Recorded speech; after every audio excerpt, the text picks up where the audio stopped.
kami dari Kumpulan 8 akan membentangkan tajuk Masalah Sosial dalam Kalangan Remaja di Malaysia.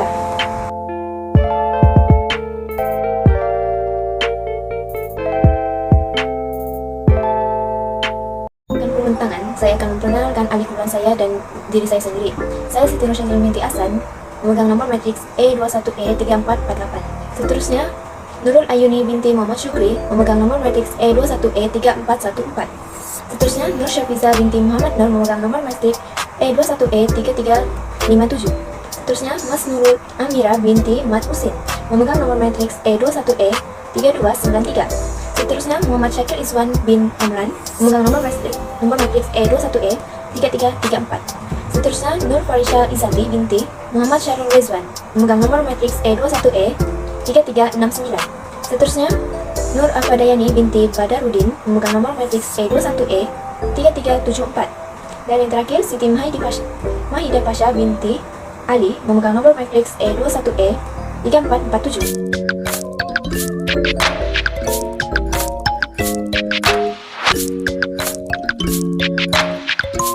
Adalah seorang kanak-kanak yang sudah mulai dewasa atau sudah cukup umur untuk berkahwin.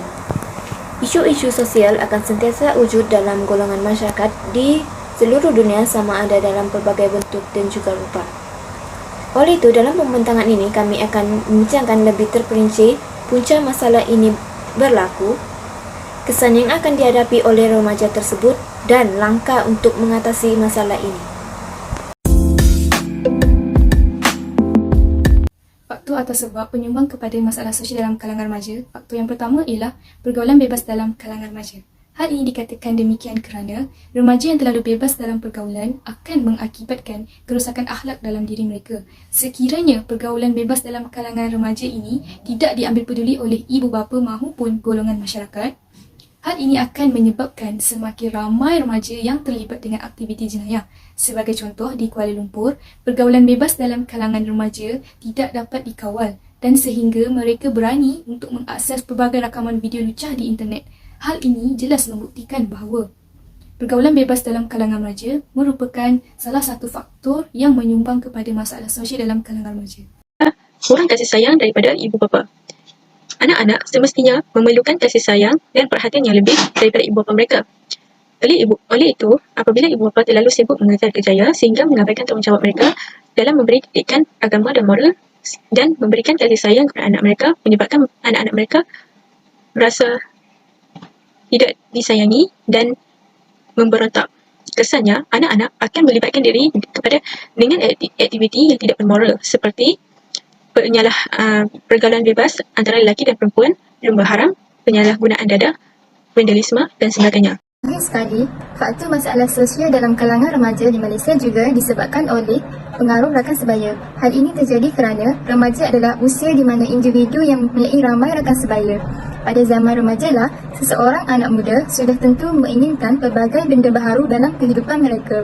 Kehidupan pada zaman remaja juga seolah-olah memberikan kebebasan yang sepenuhnya untuk mereka melakukan pelbagai perkara. Oleh itu, bagi remaja yang tidak mempunyai jati diri yang kuat, mereka akan mudah terpengaruh dan lebih gemar mengikut gaya hidup rakan mereka. Sebagai contoh, mereka lebih gemar melepak, merosakkan harta benda awam dan terlibat dengan aktiviti jenayah. Oleh hal yang demikian, pengaruh rakan sebaya juga adalah faktor dalam permasalahan ini berlaku. Maklumat lain yang dapat dikaitkan dalam kajian ini adalah cabaran yang perlu dihadapi oleh ibu bapa dalam mendidik anak-anak mereka seiring dengan perubahan zaman masa kini. Dalam melahirkan insan yang berguna serta berjaya dalam hidup, semua golongan perlu berganding bahu secara bersama. Namun, mendidik anak-anak masa kini tidak mudah yang disangkakan. Sebaliknya, perlu menempuhi cabaran dari hari ke hari. Dalam membentuk model insan yang berakhlak, didikan dan asuhan daripada ibu bapa menjadi titik penting bagi melaksanakan usaha ini. Ibu bapa bertanggungjawab dalam membesarkan anak-anak mereka yang merangkumi keperluan fizikal, mental, emosi dan perlindungan diri. Hal ini demikian kerana anak muda zaman sekarang lebih terdedah dengan anasir-anasir luar dan mereka mudah terpengaruh dengan rakan-rakan yang tidak mempunyai jati diri dan tidak berakhlak. Tambahan pula, ibu bapa yang sibuk bekerja siang dan malam sehingga mengabaikan tanggungjawab mereka dalam mendidik anak-anak. Tindakan ini, anak-anak mereka akan berkongsi dan menceritakan masalah mereka kepada rakan-rakan mereka yang tidak berakhlak itu sehingga berlaku perubahan sikap. Perubahan sikap ini menimbulkan kebimbangan kepada para ibu bapa masa kini.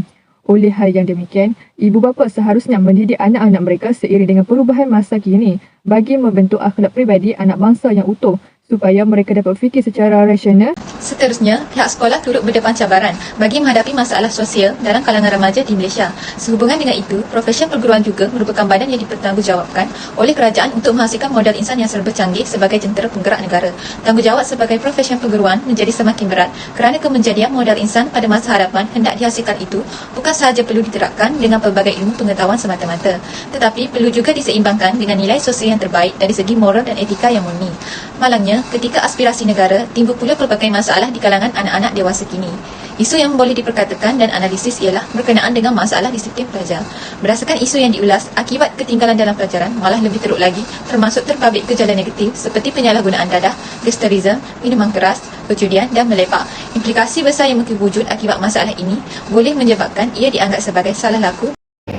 Antara punca berlakunya masalah sosial dalam kalangan remaja ialah pengaruh rangka sebaya. Bagi kesan pengaruh rangka sebaya pula ialah cara perubahan seseorang, sama ada percakapan, tingkah laku maupun fikiran seseorang. Ialah kesan bagi kurang penghayatan agama ialah tidak berkeupayaan mencapai kesejahteraan diri. Tambahan pula, kesempitan wang turut menjadi punca bagi masalah sosial dalam kalangan remaja di Malaysia. Disebabkan kesempitan wang, mereka cenderung untuk melakukan masalah sosial yang akhirnya akan menyebabkan berlakunya jenayah semata-mata kerana wang. Ini terutamanya akan berlaku kerana remaja yang lahir dalam keluarga yang miskin.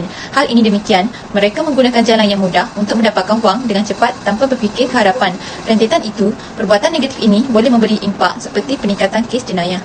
Perkara ini berlaku kerana kurangnya kesedaran dalam diri pelajar untuk membezakan perkara yang baik dan buruk.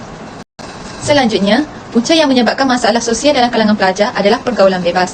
Lebih-lebih lagi, pergaulan yang bebas mendorong berlakunya masalah sosial berleluasa.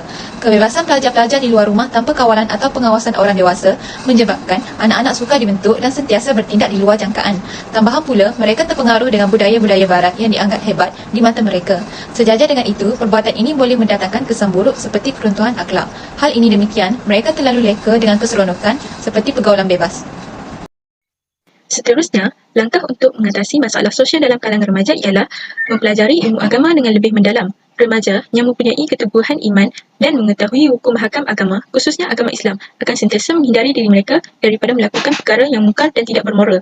Mempelajari ilmu agama dapat melahirkan remaja yang berakhlak terpuji. Misalnya, mereka sentiasa sabar dalam menempuh ujian dan rintangan hidup. Seterusnya, mereka akan berusaha menyelesaikannya dengan cara yang lebih bijak. Jelaslah, remaja yang berilmu akan sentiasa berusaha ke arah kecemerlangan hidup. Selain itu, langkah yang dapat kita peroleh untuk mengatasi masalah sosial yang berlaku dalam kalangan remaja ialah pihak sekolah iaitu guru-guru perlu menyediakan platform perjumpaan antara murid-murid bersama ibu bapa mereka. Hal ini dikatakan demikian kerana guru-guru perlu menyediakan platform perjumpaan antara murid-murid dengan ibu bapa ataupun penjaga supaya mereka tahu perlakuan anak-anak mereka di sekolah. Langkah ini juga dapat membantu ibu bapa mengambil tindakan awal dengan menasihatkan anak-anak mereka. Sebagai contoh, ibu bapa memberi nasihat kepada anak-anak mereka dan memupuk nilai-nilai murni dalam kehidupan supaya anak-anak mereka tidak mudah terjerumus kepada permasalahan sosial dalam kalangan remaja. Oleh hal yang demikian, langkah ini dapat merapatkan hubungan antara ibu bapa dengan anak-anak mereka. Akhir sekali, langkah mengatasi masalah tersebut ialah ibu bapa haruslah memantau pergaulan anak-anak mereka. Hal ini demikian kerana ibu bapa seharusnya memantau aktiviti harian dan pergaulan anak-anak tidak kira di mana pun mereka berada. Hal ini untuk memastikan bahawa mereka tidak terjebak dalam gejala yang dapat memusnahkan masa depan mereka sendiri. Oleh itu, ibu bapa juga harus mengawal aktiviti-aktiviti yang dilakukan oleh anak-anak di laman internet dan mengambil tahu tentang pergaulan mereka di media sosial. Hal ini supaya mereka tidak mengakses apa-apa maklumat yang tidak sepatutnya pada usia mereka. Kesimpulannya, memantau pergaulan anak-anak diharuskan dilakukan oleh ibu bapa supaya anak-anak tidak terpesong ke arah melakukan perkara negatif. Kesimpulan yang dapat dibuat daripada kajian ini ialah masalah sosial yang berlaku dalam kalangan remaja dapat dilihat melalui pelbagai aspek sama ada individu itu sendiri atau orang yang mempengaruhinya. Oleh itu, semua pihak perlulah bekerjasama dalam menangani dan memastikan masalah sosial ini dapat diatasi dengan efektif dan efisien. Sekian, terima kasih.